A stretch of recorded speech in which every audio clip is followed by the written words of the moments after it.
ដែលថៃមិនអាចឈ្លានពានបានទេ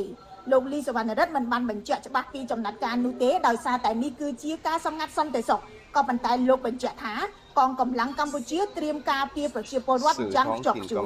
ខ្ញុំរស់សុធាពី News Today NTTV การตามวันเวลาเดิมที่ได้กำหนดไว้คือวันที่10 ตุลาคม 2520 ទី10 ខែតុលាឆ្នាំទី2 ពីភូមិជោគជ័យក្នុងស្រុកអូជ្រៅខេត្តបន្ទាយមានជ័យរបស់កម្ពុជា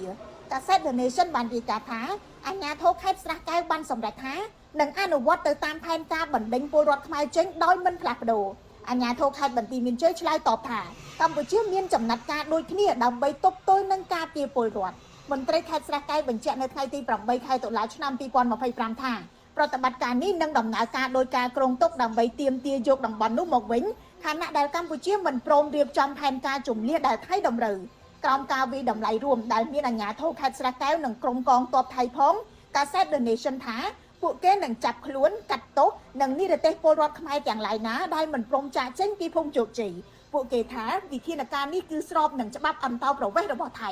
ទន្ទឹមនឹងនោះអាជ្ញាធរថៃក៏មានគម្រោងពង្រីកការហុំព័ទ្ធនិងបន្ថែមរបាំងថ្មីដែលពួកគេនិយាយថាដើម្បីការពារការទន្ទ្រានយកដីរបស់ថៃនៅថ្ងៃក្រោយការបំពានច្បាប់ព្រៃឈើដែលអាចជាប់ពន្ធនាគាររហូតដល់15ឆ្នាំនិងពិន័យ$30,000នឹងត្រូវអនុវត្តនៅពេលក្រោយពួកគេបញ្ជាក់ទៀតថាប្រតិបត្តិការទប់ស្កាត់អាចនឹងកើតឡើងមុនថ្ងៃទី10 ខែតុលាប្រសិនបើមានសញ្ញានៃភាពចលាចល